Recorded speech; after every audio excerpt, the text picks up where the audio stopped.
Muhammad മഷർ, youth ലീഗിൻ്റെ ബഷീർ, പ്രിയപ്പെട്ട vice president Jamshad Kavatt തുടങ്ങി വേദിയിലും സദസ്സിലുമുള്ള പ്രിയപ്പെട്ട മുസ്ലിം ലീഗിൻ്റെ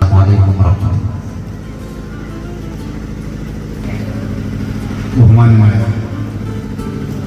ഈ മഹത്തായ പരിപാടികളുടെ അധ്യക്ഷനും മുസ്ലിം ലീഗ് ഇന്നത്തെ ഈ സെക്ഷനിൽ നമുക്ക് വേണ്ടി ക്ലാസ് ഭാവാച്ച് മറ്റ് സ്റ്റേജിലും സദസ്സിലുമുള്ള മുസ്ലിം ലീഗിൻ്റെയും പോഷക സംഘടനകളുടെയും നേതാക്കളെയും സഹോദരന്മാരെ അധ്യായം പിന്നിച്ചേർത്തുകൊണ്ടുള്ള ഒരു പരിപാടിയാണ് ഇന്ന് നമ്മുടെ മഹല്ലിലെ അല്ലെങ്കിൽ നമ്മുടെ വാർഡിലെ ഇവിടെ സൂചിപ്പിച്ച മാതിരി മുസ്ലിം യൂത്തിനെ സംബന്ധിച്ചിടത്തോളം അല്ലെങ്കിൽ MSFനെ സംബന്ധിച്ചുണ്ട് എന്നുള്ള ഒരു ബോധങ്ങളിൽ നമ്മുടെ യുവ തലമുറ നീങ്ങിക്കൊണ്ടിരിക്കുന്ന കാഴ്ച ഉദ്ദേശ ലക്ഷ്യത്തോട് കൂടിയിട്ടാണ് മുസ്ലിം യൂത്ത് ലീഗ് നമ്മളോടായി ആജ്ഞാപിക്കുന്നത് നിലനിർത്തിക്കൊണ്ട് മുന്നോട്ട് പോകണമെന്നുള്ളതാണ്. അപ്പൊ അതിന് വേണ്ടിയിട്ടുള്ള സഹോദരന്മാർ ക്ലാസ് എടുക്കാൻ ഇവിടെ എത്തിച്ചേർന്നിട്ടുള്ള മുൽക്കാരൻ്റെ സമയം കവർന്നെടുക്കുന്നില്ല. ഒരിക്കൽ കൂടി എൻ്റെ സഹപ്രവർത്തകരായിട്ടുള്ള മുസ്ലിം ലീഗിൻ്റെയും മുസ്ലിം യൂത്ത് ലീഗിൻ്റെയും MSലെ ശക്തി തെളിയിക്കുന്ന രീതിയിൽ തന്നെ ഉപകാരപ്പെട്ട പ്രവർത്തനം കാഴ്ചവെക്കുന്നതിന് വേണ്ടി നേതൃത്വം ഉണ്ടാവണമെന്ന് മാത്രം അഭ്യർത്ഥിച്ചുകൊണ്ട് ഈ പരിപാടിയെ അല്ലാഹു സുബ്ഹാനഹു വ തആല അധിഷ്ഠിച്ചുകൊണ്ട് പ്രാർത്ഥിച്ചുകൊണ്ട് ഞാൻ വാക്കുകൾ വിസ്മരിക്കുന്നു. ഈ പരിപാടിക്ക് എല്ലാവിധ വാവുകൾ നിർത്തുന്നു. നിങ്ങൾ നന്ദി. അസ്സലാമു അലൈക്കും. അടുത്തതായി നമ്മുടെ വേദിയിൽ ആശംസ നേരുന്നത് വാർഡ് മുസ്ലിം ലീഗിൻ്റെ ജനറൽ ഇവിടെ ഇന്ത്യൻ യൂണിയൻ മുസ്ലിം ലീഗിൻ്റെ കിടന്നുറങ്ങിയ ഒരു 29-ാം തീയതി രാത്രി മേപ്പാടിയിലെയും അതുപോലെ തന്നെ അതിന്റെ പരിസരം പോയി പറഞ്ഞതിനിടയിൽ പാതി മുറിഞ്ഞുപോയി അവര് കിടന്നുറങ്ങിയിട്ടുണ്ടാവില്ലേ. ഭക്ഷണം കുറച്ച് കഴിച്ച് ചെറിയ ഉമ്മയും ഉപ്പയും ആ മക്കളെ ഒന്ന് തലോടുന്നതിന് പകരം തലോടുകയും താരാട്ട് പാട്ടുകയും ചെയ്തിരുന്ന കൈകളിൽ നിന്ന് പിടിവിട്ടുപോയ ഒരു നിമിഷം. ഞാനും നിങ്ങൾക്കും എനിക്കും നിങ്ങൾക്കും അഭിമാനത്തോട് നമുക്ക് പറയാൻ സാധിക്കുന്ന ഒരു പാർട്ടിയാണ് ഇന്ത്യൻ യൂണിയൻ മുസ്ലിം. ആ മുസ്ലിം ലീഗിന്റെ പ്രവർത്തനം നിങ്ങൾക്ക് വിജ്ഞാന വിപ്ലവം സൃഷ്ടിക്കാൻ കഴിയുന്നത് പോലെ തന്നെ പാർട്ടിയുടെ പ്രവർത്തനം കൊണ്ട് ആളുകളുടെ ഹൃദയം കീഴടക്കാൻ കഴിയുന്ന ഒരു പറ്റം. ഓർക്കുക നമ്മളെങ്ങനെ നമ്മളായെന്ന് ഓർക്കുക. ആയതൊന്നും ഓർക്കേണ്ട സമയമാണിത്. കുറ്റിക്കടവിൽ ഇന്നലെയുടെ പൂർവ്വസൂരികളും ദീർഘന്മാരുണ്ടായിരുന്നു ഈ ലോകത്ത്. ഓരം ചേർന്ന് നിൽക്കുകയാണ് ഞാനും അവളും. നമ്മുടെ മുദ്രാവാക്യം എന്താണെന്നറിയോ? തണലായി മാറാനല്ല. മനസ്സിന്റെ അടിത്തളങ്ങളിൽ നിന്ന് ഉയർന്നു വരുന്ന ചിന്തയാണ് തണലായി മാറുന്നത് മനസ്സിലാവുന്നത്. ഗൂഗിൾ അതിനെ കുറിച്ച് സെർച്ച് ചെയ്തു. അപ്പോഴാണ് ഇന്ത്യൻ ബുക്ക് ഓഫ് റെക്കോർഡിന്റെ മുകളിൽ ഒരു റെക്കോർഡ് ഉണ്ട്. ആ റെക്കോർഡിന്റെ പേരാണ് Asian book of record. Asian book of record എങ്ങനെ നേടാമെന്ന ചോദ്യം എന്റെ ഹൃദയത്തിലും എന്റെ തലച്ചോറിലും എന്നെങ്ങനെ ആവർത്തിച്ച് ചോദിച്ചുകൊണ്ടിരുന്നു. അപ്പൊ ഞാൻ എന്നോട് ചോദിച്ചൊരു ചോദ്യം ഇതാണ്: എന്താണ് നിന്റെ സ്കില്ല്, നിന്റെ സ്ട്രെങ്ത്? ഞാൻ എന്നോട് ചോദിച്ച ചോദ്യം ഇതാണ്. What is your strength, what is your skill? എന്റെ സ്ട്രെങ്ത് എന്താണ്, എന്റെ സ്കിൽ എന്താണ്? ഞാൻ അപ്ഡേറ്റ് ചെയ്യാൻ വേണ്ടി ശ്രമിച്ചുകൊണ്ടിരിക്കുകയായിരുന്നു. അങ്ങനെ സ്ട്രെങ്ത്തും സ്കില്ലും തിരിച്ചറിഞ്ഞപ്പോഴാണ് ഏഷ്യൻ വേൾഡ് റെക്കോർഡിന് വേണ്ടിയിട്ടുള്ള ഏഷ്യൻ ബുക്ക് ഓഫ് റെക്കോർഡിന് വേണ്ടിയുള്ള ശ്രമം നടത്താൻ തീരുമാനിച്ചത്. അപ്പൊ എനിക്ക് തോന്നി, ഇന്ത്യൻ ബുക്ക് ഓഫ് റെക്കോർഡ് അവിടെ ഇരിക്കട്ടെ, ഏഷ്യൻ ബുക്ക് ഓഫ് റെക്കോർഡ് അവിടെ ഇരിക്കട്ടെ. കുറച്ച് പ്രായക്കായില്ലേ, 36 വയസ്സായില്ലേ. ഇനി നമ്മൾ ശ്രമിക്കുമ്പോ നാട്ടിൽ ആർക്കും കിട്ടാത്തൊരു ബുക്ക് ഓഫ് റെക്കോർഡ് വേണം. അപ്പൊ അതിനെന്ത് ചെയ്യാൻ പറ്റും? ആ ഒരു ശ്രമവും ആ ഒരു ചിന്തയുമാണ് എന്നെ വേൾഡ് റെക്കോർഡിലേക്ക് കൊണ്ടുപോയത്. കുട്ടികൾക്ക് അങ്ങനെ ഒരു ചിന്ത ഉണ്ടാവണമെങ്കിൽ, അങ്ങനെ ചിന്തിക്കുന്നുണ്ടെങ്കിൽ നിങ്ങൾ നിങ്ങളുടെ അടുത്തിരിക്കുന്ന ഉപ്പുപ്പമാരെ കാണണം, അവരോട് സംസാരിക്കണം. CH മുഹമ്മദ് കോയ സാഹിബിനെ നിങ്ങൾ മുഹമ്മദ് കോയ സാഹിബ് 1967 വിദ്യാഭ്യാസ മന്ത്രിയായ കാലം തേനിപ്പാലത്തെ മൊട്ടക്കുന്നിന്റെ മുകളിൽ ഒരു യൂണിവേഴ്സിറ്റി ഉണ്ടാക്കുന്നു. ഒരു യൂണിവേഴ്സിറ്റി ഉണ്ടാക്കുന്നു എന്ന വിവരം ആ നാട്ടിലുള്ള പ്രമുഖന്മാരിൽ ഒരാളുമാകുന്നു. CH വരുന്ന സ്ഥലങ്ങളിൽ നിന്ന് മാറി നിൽക്കാൻ തുടങ്ങി. അപ്പോഴാണ് തുർക്കി തൊപ്പി ധരിച്ച ഒരു മനുഷ്യന്റെ കൈ പിടിച്ച് CH ആ വേദികളിലേക്ക് തേഞ്ഞിപ്പാലത്തിലൂടെ അങ്ങനെ കടന്നു വരുന്നത് ആരായിരുന്നെന്നറിയോ? കോഴിക്കോട് അരിക്കച്ചവടം നടത്തിയിരുന്ന വലിയ വിദ്യാഭ്യാസ വിപ്ലവത്തിന്റെ ഉറവിടവും വ്യവസായ രംഗത്ത് വലിയ മാറ്റങ്ങൾ, വലിയ വലിയ പ്രവർത്തനങ്ങൾക്ക് ചുക്കാൻ പിടിച്ച ബാഫക്കി തങ്ങൾ, മുഹമ്മദ് അലി ശിഹാബ് തങ്ങൾ, മുഹമ്മദ് അലി ശിഹാബ് തങ്ങളുടെ പൊന്നോമന കോട്ടിൽ ഉമ്മയും അതുപോലെ തന്നെ മക്കളും രാഷ്ട്രീയ പ്രവർത്തകരായിട്ടൊക്കെ അസ്വസ്ഥതകളും വലിയ പ്രയാസം ഉണ്ടാവും തിരിച്ചറിഞ്ഞപ്പോ ആരും അത് പറയാൻ തയ്യാറായില്ല. കുഞ്ഞാലിക്കുട്ടി സാഹിബായിരിക്കും പറയാന്നാണ്. എല്ലാ ദിവസവും എത്രമേൽ വലിയ ദൂരം പോയാലും ശിഹാബ് തങ്ങൾ വന്നാൽ ഉടനെ ചായയും ചെറിയ പലഹാരങ്ങളും ഇത്തിരി ഈത്തപ്പഴക്കായിട്ട് വന്ന് കയറുന്ന ഫാത്തിമ ബീവി തൻ്റെ പ്രിയ പത്നി ഇങ്ങനെ കണ്ണുകൊണ്ട് ഇങ്ങനെ നോക്കാറുണ്ട്. ഇങ്ങനെ കടന്നു വന്നു ശിഹാബ് തങ്ങളുടെ അടുത്ത്, മുഹമ്മദ് അലി ശിഹാബ് തങ്ങളുടെ അടുത്ത് ഉമർ അലി ശിഹാബ് തങ്ങൾ, തൻ്റെ സഹോദരൻ ഉമർ അലി ശിഹാബ് തങ്ങൾ വന്നിട്ട് പറഞ്ഞു, സംസാരിക്കുന്നതിനിടയിൽ പറഞ്ഞു, നിങ്ങളുടെ ഭാര്യ ഫാത്തിമ ബീവി വഫാത്തായിരിക്കുന്നു. ദുഃഖത്തോടുകൂടി കേട്ട് ശിഹാബ് തങ്ങൾ 2 തുള്ളി കണ്ണുനീർ പോയിച്ച് മെല്ലെ ഉടനെ കുറച്ചു നേരം ഉണ്ടാകും. അൽ-ഫാത്തിഹ. പിന്നെ കേട്ടതൊരു ശബ്ദമാണ്, ഒരു പ്രാർത്ഥനയായിരുന്നു. 1 എത്ര 1 ഇടത് കൈയുണ്ടോ? ഇല്ല, ഇടത് കൈ ഇല്ലാന്ന് സങ്കല്പിക്കുക. ഇടത് കൈ പറക്കിലേക്ക് കുട്ടിയോടുകൂടി ഇടത് കൈ ഇല്ല. ഇപ്പൊ നിങ്ങൾക്ക് ഏത് കൈയാണുള്ളത്? വലത് കൈ. റെഡി? 1 2 3 സ്റ്റാർട്ട്. 1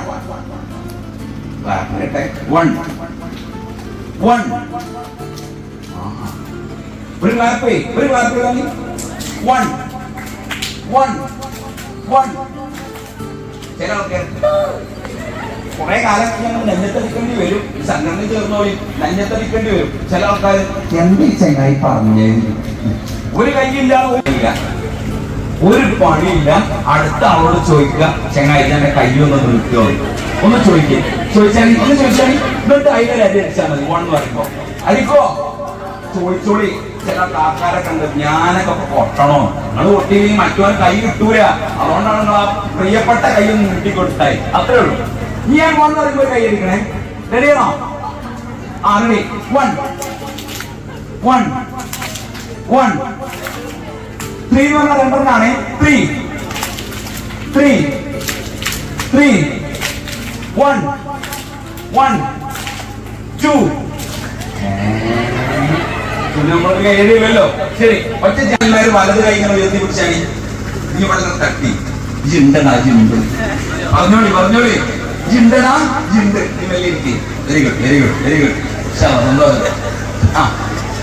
ഇപ്പൊ എന്താ സംഭവിച്ചത്? ഇല്ലാത്തവന്റെ ദുഃഖം നമുക്ക് മനസ്സിലായില്ലേ? ഈ സാധനങ്ങൾക്ക് കുറച്ചേരത്തിനില്ലേനി ഇന്നത്തെ ചെയ്യും അതിനാണ് ചെയ്യാനുള്ളതാണ്. എന്നാൽ ഒരാൾ കൊടുക്കാനും അതെടുക്കാനും തയ്യാറാണ്. പ്രസംഗത്തിൽ പറഞ്ഞതുപോലെ, കഴിഞ്ഞ മുന്നത്തെ ക്ലാസ്സിൽ പറഞ്ഞതുപോലെ, ചില ആളുകൾക്ക് രാഷ്ട്രീയം. ഇന്നലെ ഒരു സുഹൃത്തിനോട് ചോദിച്ചു, ഒരു ചെറിയൊരു ചെക്കനോട് ചോദിച്ചു, രാഷ്ട്രീയത്തെ പറ്റി നിന്റെ അഭിപ്രായം എന്താണെന്ന് വെച്ചു. അപ്പോൾ എന്നോട് പറഞ്ഞത്, ഇപ്പോൾ ഈ സദസ്സിലുണ്ടാവും, എന്നോട് പറഞ്ഞത് എന്താണെന്ന് വെച്ചാൽ, എങ്ങനെ ഈ രാഷ്ട്രീയത്തിൽ പെടാതെ ഉൾക്കൊള്ളാതെ അതിൽ പ്രവർത്തിക്കാതെ നോക്കാൻ എന്നാണ് ഇപ്പോൾ യുവാക്കൾ ചിന്തിച്ചു കൊണ്ടിരിക്കുന്നത്. ഒരുപക്ഷെ പുറത്തുനിന്ന് നോക്കുമ്പം ഒരു ഓർത്തഡോക്സ് എന്ന് പറഞ്ഞാൽ പുരാതന ചിന്താഗതിയിലൂടെ കടന്നു പോകുന്ന ഒരു രാഷ്ട്രീയ സംവിധാനമായിരിക്കാം ഒരുപക്ഷെ നമ്മുടെ പുറത്തുനിന്ന് വീക്ഷിക്കുമ്പം നമുക്ക് പുറത്തുനിന്ന് നോക്കിയാൽ ചിലപ്പോൾ മനസ്സിലാകുന്നത് അങ്ങനെ ആയിരിക്കാം. എന്നിരുന്നാൽ കഴിഞ്ഞ സെക്ഷനിൽ പറഞ്ഞ മുഹമ്മദ് ഖാൻ നമ്മോട് പറഞ്ഞു വെച്ചത് എന്താ വെച്ചാൽ, നമുക്ക് അതൊക്കെ ഈ പരിപാടിയിൽ എല്ലാവരും സംഘടിച്ചു, എല്ലാവരുടെയും മുഖം ഒന്നിച്ച് കാണാൻ കഴിഞ്ഞതിൽ വളരെയധികം സന്തോഷമുണ്ട്. നമ്മൾ വയനാട് പോയി, അതൊക്കെ ഇപ്പോൾ സെക്രട്ടറിയോട് സൂചിപ്പിച്ചു. കഴിഞ്ഞതിന് മുമ്പത്തെ വർഷം നമ്മൾ വയനാട് പോയി നല്ല ക്യാമ്പ് തന്നെ അവിടെ നമുക്ക് കാഴ്ചവെക്കാൻ കഴിഞ്ഞിട്ടുണ്ട്. അപ്പോൾ ഞാൻ നമ്മുടെ ഈ കാര്യങ്ങളെക്കുറിച്ചൊക്കെ വിശദീകരിച്ച് ഇവിടെ നേതാക്കന്മാരൊക്കെ സംസാരിക്കും. സമയം ലൈറ്റ് ആയതുകൊണ്ട് Valanchery MES college, Mannarkkad MES college, Mampad MES college, PSMO college, നമ്മുടെ മുക്കത്ത് മുഹമ്മദ് അബ്ദുറഹ്മാൻ സാഹിബ് ഓർഫനേജ് കോളേജ്, ഇതിനിപ്പുറത്ത് Meenchanda government college, Taliparamba sir Syed college, Vadakara government college, Wayanad government college, Kasaragod government college. ഞാൻ ഏതോ 2 കോളേജ് വിട്ടുമ്പോഴും 17 കോളേജ് 2 വർഷം. എല്ലാ പഞ്ചായത്തിലും ഹൈസ്കൂളൊക്കെ വെച്ചു, എല്ലാ പഞ്ചായത്തും. ഞാൻ ആലോചിക്കുകയാണ്, ഞങ്ങളുടെ പ്രദേശത്തൊരു മൈമുട്ടിയാജി എന്നൊക്കെ പറഞ്ഞ് മുല്ലപ്പട്ടിക ചോദിച്ചിരുന്ന മാസ്റ്റർക്കടയിൽ അറബി പഠിപ്പിക്കാൻ വരുന്നതിന് ഞാൻ നിങ്ങളോട് ഒരാളെ പറ്റി പറയണം. അദ്ദേഹത്തിന്റെ പേര് പോക്കർ എന്നാണ്. അദ്ദേഹത്തിന്റെ മുഴുവൻ കാര്യം എന്നാണ്. ബി പോക്കർ സാഹിബിന് പ്രത്യേകതയുണ്ട്. ബി പോക്കർ സാഹിബിന്റെ സ്മരണയിലുള്ള ഒരു കോളേജാണ് Pokker Sahib memorial orphanage college. നമ്മൾ പോക്കർ എന്നൊന്നും ആർക്കും പേരുകളുണ്ട്. ഒരു ബോറൻ പേരല്ലേ, ഒരു ഏറനാടൻ മാപ്പിളയുടെ പേരല്ലേ. അഭിനന്ദനായ പോക്കർ സാഹിബിന്റെ പ്രത്യേകത മുസ്ലിം സമുദായത്തിൽ നിന്ന് കാസർഗോഡ് മുതൽ ചാവക്കാട് വരെ നീണ്ടു കിടക്കുന്ന മലബാർ പ്രദേശത്ത് 2ാമതായി വക്കീലായ മനുഷ്യന്റെ പേരാണ് പോക്കർ സാഹിബ്. 5ാമതായി ഡിഗ്രി പാസ്സായ മനുഷ്യന്റെ പേരാണ് പോക്കർ സാഹിബ്. പോക്കർ സാഹിബ് നടത്തിയൊരു വിപ്ലവമുണ്ട്. അഭിനന്ദനായ പോക്കർ സാഹിബിനെ നമ്മൾ അധികം കേട്ടിട്ടുണ്ടാവില്ല. നമ്മൾ മലബാറിന്റെ സ്വാതന്ത്ര്യ സമരങ്ങളൊക്കെ കേട്ടിട്ടില്ലേ? നാട്ടിൽ പ്രധാനപ്പെട്ട സ്വാതന്ത്ര്യ സമര സേനാനി ഉണ്ടായിരുന്നു, പാലക്കാട് അബൂബക്കർ മുസ്ലിയാർ. അദ്ദേഹത്തെ കൊടുവള്ളി അബൂബക്കർ മുസ്ലിയാരും താമരശ്ശേരി അബൂബക്കർ മുസ്ലിയാർ എന്നൊക്കെ പേരുണ്ട്. അദ്ദേഹത്തെ ബ്രിട്ടീഷുകാർ കൊന്നു കളഞ്ഞു. എവിടെ വെച്ചാണ് കൊന്നതെന്ന് ആർക്കും അറിയില്ല. എവിടെയാണ് അദ്ദേഹത്തെ കാട് ഭാഗത്ത് അഭിനന്ദനായ വായിയെന്ന് കുഞ്ഞഹമ്മദാജിയുണ്ട്. അദ്ദേഹത്തെ കൊന്നു കളഞ്ഞ് കത്തിച്ചു കളഞ്ഞു. കുഞ്ഞിത്തങ്ങളുണ്ട്, കുമരമ്പത്തൂർ സീരിക്കോയ തങ്ങളുണ്ട്, മണ്ണാർക്കാട് ഭാഗത്ത് അദ്ദേഹത്തെ കൊന്നു കത്തിച്ചു കളഞ്ഞതാണ്. ഇനി ഇങ്ങോട്ട് വന്നാൽ തിരുവനങ്ങാടിയിൽ ആര്യ മുസ്ലിയാരുണ്ട്, ധീരനായ പണ്ഡിതനാണ്. അദ്ദേഹത്തെ കോയമ്പത്തൂരിൽ കൊണ്ടുപോയി കൊന്നു കളഞ്ഞ് അവിടെ വെച്ച് തൂക്കി കൊന്നു കളഞ്ഞു. അദ്ദേഹത്തിന്റെ കബറുടെ അവിടെയാണ്. പിന്നീട് താനൂർ ഭാഗത്തേക്ക് പോയാൽ മുംബൈത്താനത്ത് പയ്യക്കുട്ടി മുസ്ലിയാരുണ്ട്. അദ്ദേഹത്തെ ബ്രിട്ടീഷുകാർ നാടുകടത്തിയതാണ്. ഞാൻ പറഞ്ഞത് ഇങ്ങനെ പ്രധാനപ്പെട്ട ലീഡേഴ്സിന് മുഴുവൻ ബ്രിട്ടീഷുകാർ നാടുകടത്തപ്പെട്ടു, ബ്രിട്ടീഷുകാർ കൊന്നു കളഞ്ഞു. ഈ നാട്ടിൽ പാവപ്പെട്ട കുറച്ച് മനുഷ്യർ മാത്രം ബാക്കിയായി. അദ്ദേഹം ഒരു വീട്ടിൽ പിരിവിന് പോയി. ആ പിരിവിന് പോയപ്പോ ആ വീട്ടിലെ ശരിയായ മനുഷ്യൻ MP ഹാജിയുടെ ദേഹത്തേക്ക് തുടച്ചുകൊണ്ട് അദ്ദേഹം പറഞ്ഞു, എനിക്കുള്ളത് എന്താണ്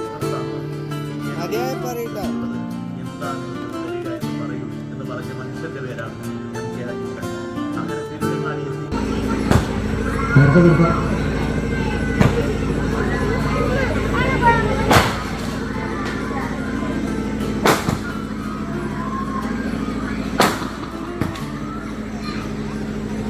രണ്ടിൽ അമർത്തിയിട്ടാണ് നമ്മൾ കേൾക്കുക.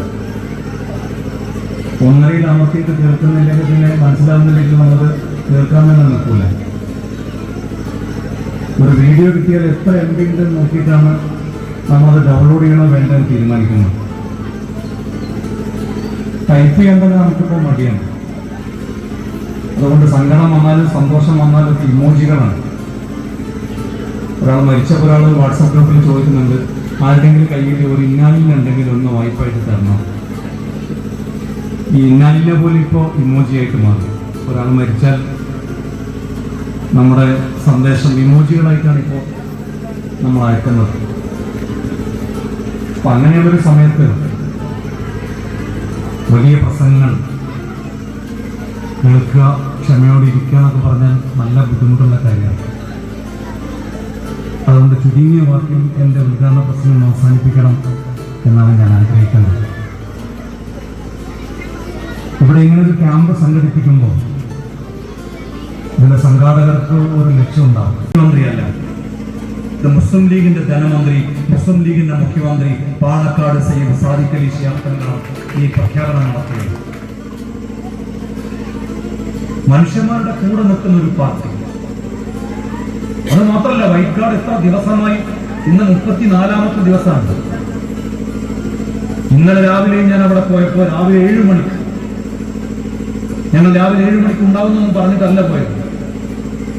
ഞങ്ങൾ രാവിലെ 7 മണിക്ക് പോകുമ്പോൾ ഒരു 100 പേർ അപ്പടി ഉണ്ടാകും. ഇന്നലെ 33ാമത്തെ ദിവസമാണ്.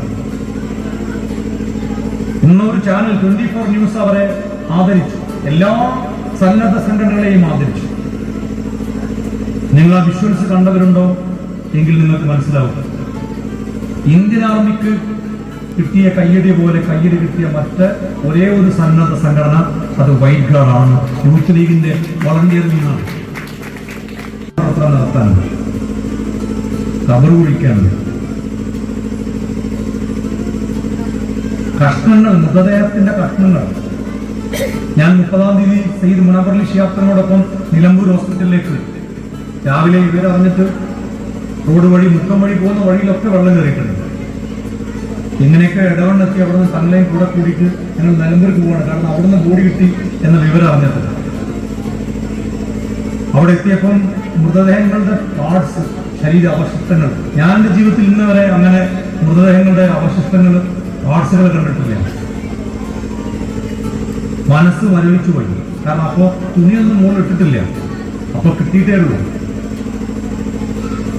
വൈറ്റ് ഗാർഡ് ബാക്കിയുള്ളവരൊക്കെ ഉണ്ട്, വൈറ്റ് ഗാർഡ് അപ്പോഴും ഉണ്ടാവണം. നമ്മളൊക്കെ ഒരു നിമിഷം പകച്ചുപോയി, ഒരു നിമിഷം പോലും പകച്ചു പോകാതെ സേവന നിരതരായി വൈറ്റ് ഗാർഡ്. ഒരു ദുരന്തമുഖത്ത് നേട്ടങ്ങളുടെയോ മഹിമയുടെയോ മത്സരത്തിന്റെയോ ഒന്നും കാര്യമില്ല. പക്ഷേ ഞാൻ ഇവിടെ ഇരിക്കുന്ന ഉമ്മമാരോട് പറയട്ടെ, ഞാൻ ഇവിടെ ഇരിക്കുന്ന ഉപ്പമാരോട് പറയട്ടെ, നിങ്ങൾ പിടിച്ച കൊടി, നിങ്ങൾ നിങ്ങളുടെ മക്കളെ ഏൽപ്പിക്കുന്ന കൊടി, ആ കൊടി ഒരിക്കലും തെറ്റിപ്പോയിട്ടില്ല. ആ പാർട്ടി നിങ്ങൾ വിശ്വസിച്ചത് തെറ്റ് പറ്റിപ്പോയിട്ടില്ല എന്ന് നിങ്ങൾ ഓർമ്മപ്പെടുത്താനാണ്.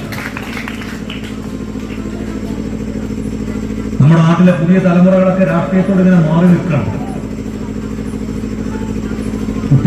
കുട്ടികളൊക്കെ BTS ആർമിയാണ്. ഇത്ര ആൾക്കാരുടെ BTS ആർമിയിൽപ്പെട്ടവർ ഒന്ന് കൈവക്കും. ഒക്കാത്തത് ധൈര്യമില്ലാത്തതുകൊണ്ടാണ്. പലരും BTS ആർമിയാണ്. അങ്ങനെ പല സംഗതികളുണ്ട്. നമുക്കതേ കുറിച്ചൊന്നും അറിയില്ല. നൗഷാദ് അറിയാം, മാഷന്മാർക്കൊക്കെ അറിയില്ല. നൗഷാദിന്റെ മോള് BTS ആർമിയാണ്. എല്ലാവരും ഇതിനും മോളും BTS ആർമിയാണ്.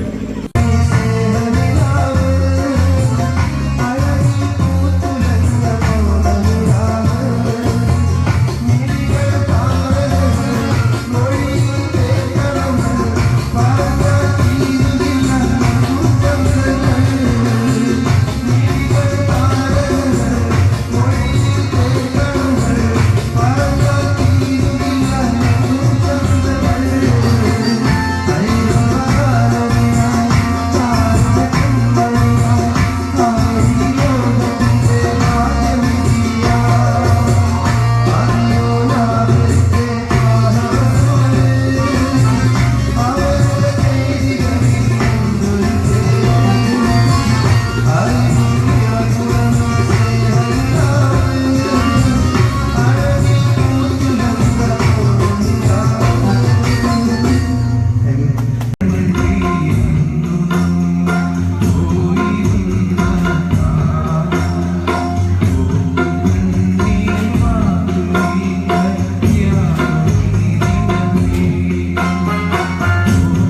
നിസാം ഘടകത്തിന്റെ ഫാൻസ് ഒക്കെ വേദിയിലേക്ക്